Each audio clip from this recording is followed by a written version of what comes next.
Kouda mareko me wado wo wai ke yemen tagadua mati wa mapia dua mati.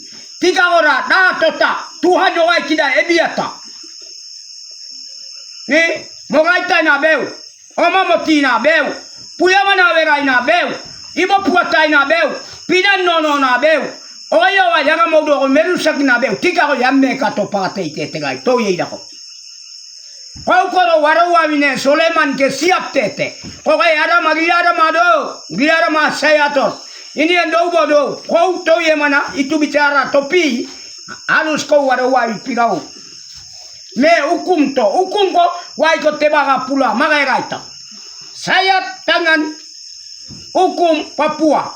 Omada mogai da warawa itage. Paniaina ada deyaina, dogilaina, nabideina.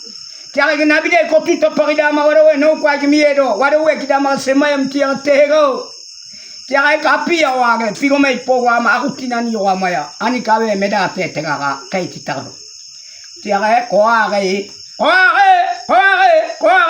tere mai pe ya kai me tapis tai parga negara opa no tego ro Julio sone me ko ka opa pukulan ukwa ro pukulan Meka di mana ya pukulan tera yang hati-hati tulis tiara warawa iporka negara o me wagete mapewa vega imo hati-hati total koko wagi tekani kewa nabi ku di pigaika ari warawa no ya to kati pigaika Papua tiara yo wa ipa ya gamo ipa dobio ipa me ya tu ipa e mas ko na top mo tetani ari ya mogaira na wani ko tawi tare yo ari lo no ari mogaira na omaira na be yo ai pa ya gami paro negara Papua ke rajang ko da wado ko tapirda oska ko da mete ka do apinan ko wado wai te uata me na tetil ko o ai ke to Papua merde ka ko ator aveta beban Soleman budaya amen toye